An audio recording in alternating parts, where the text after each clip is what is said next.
Hello everybody, we are here today with Noel Nault, and he is part of our current exhibit titled Sanctuary, and he's here to tell us a little bit about himself and about his work. Hi Noel, thank you so much for coming today. Thank you, appreciate it. Can you tell us a little bit about yourself? With the artwork, it actually started when I was a little child. Spent a good portion of my time doing sculptures. That was kind of the most important thing for me when I was a little kid.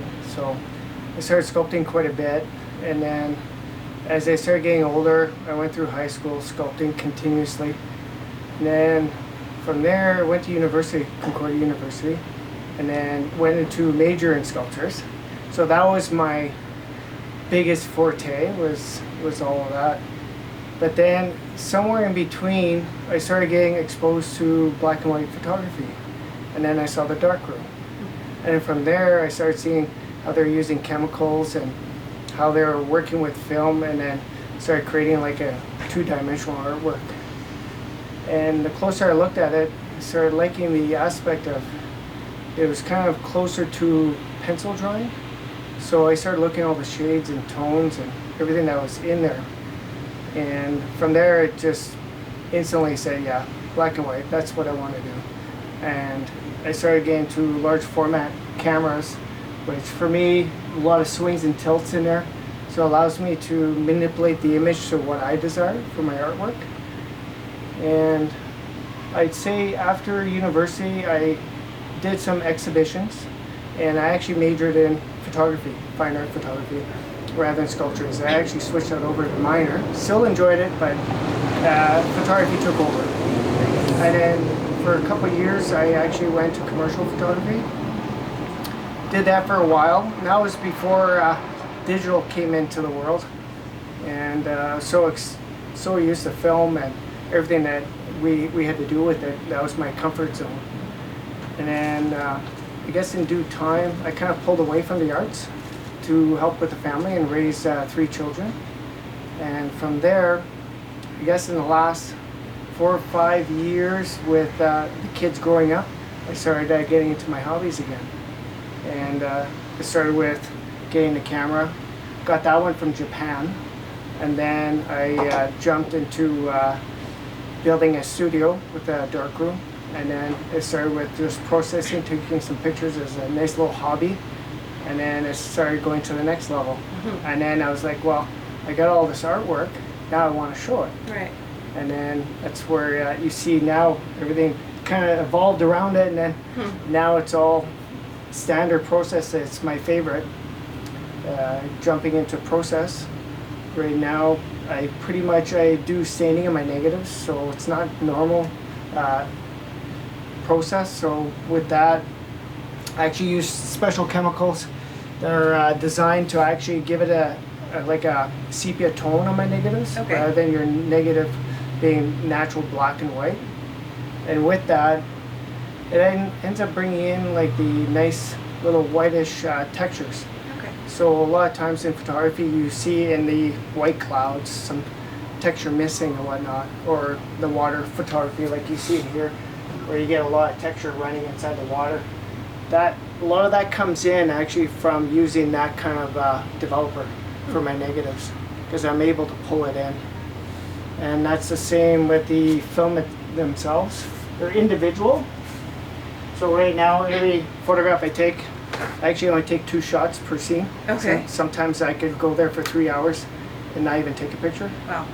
Yeah, so I'm very particular on what I photograph. Okay. For me, I either know it's the right one or not.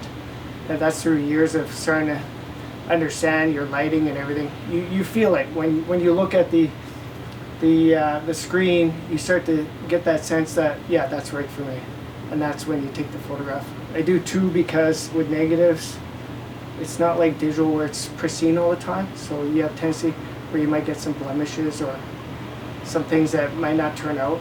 And as well, I don't really see the photograph until I process it. Right. So in my mind, I have a certain image, and I kind of assume that it's going to be what I saw when I was out there. Right. But until you process it, it could be a different story. You don't know. Yeah, you don't know. And the suspense, it could be like 4 or 5 days, and it's just every day I'm like, I gotta process this, I gotta process this. It's a cliffhanger. Yeah, it is. It really makes you want it more because you're anxious to see what the results are. And that's just the negative. Once you get the negative, and these are like the contact sheets I make just to give me an idea. Okay. They're quick and dirty. Yeah, you get some chemical spills or whatever.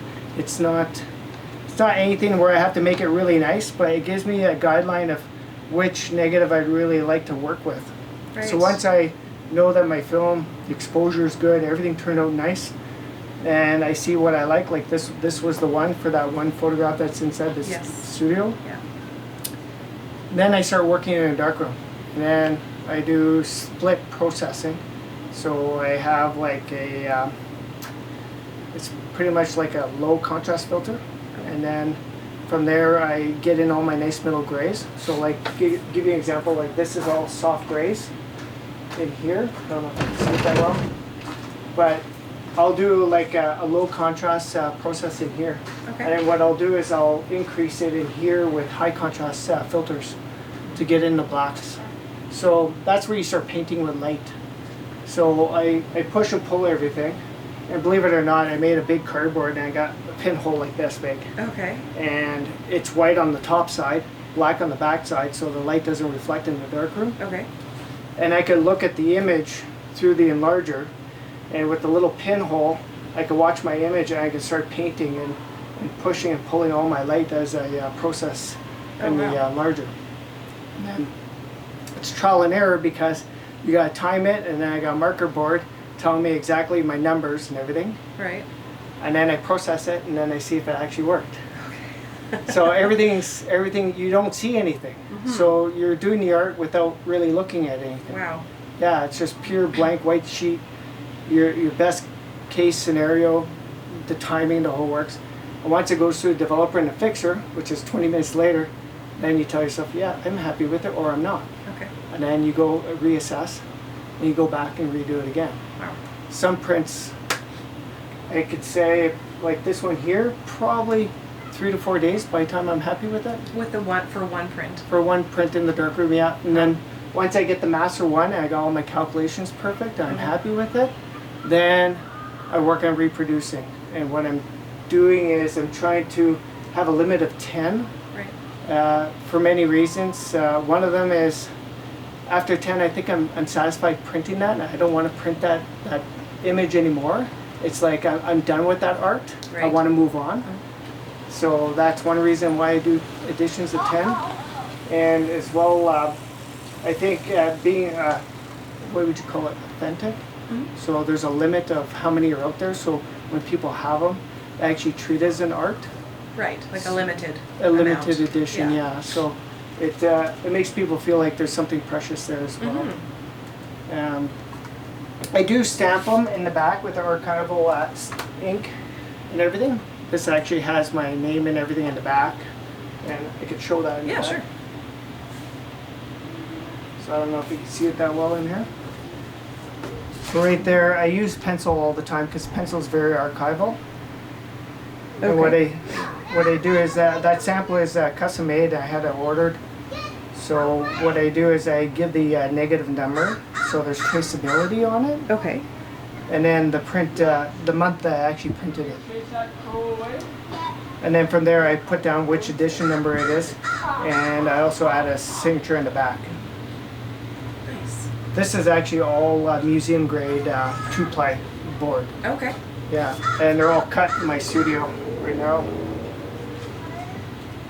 And this is actually dry mounted with rag mount, dry mount material. Okay. So that's all acid free, 100%. So the idea was to have this work once it's up. I do not like going to certain places and seeing prints that get yellowed. Right. And a lot of that's due to like acid burn inside the images. And usually old photographs that they try to maintain and keep care of, that's usually what happens, right? And they try to make them prolong. And what I'm trying to do here is get that ahead of time. Okay. Everything 100% acid free. And then if anybody collects, or in due time, if it ever makes it to the museums, they could store them and they could last like for centuries. Right. And that's the idea. Do you put some sort of a UV coating or something to that effect on top, or can you do that, or? The only UV coating that I would do is the plexiglass. Okay. So I get the 99% UV protection, which is what's in the gallery right now. Okay. And that will protect it indefinitely. Okay.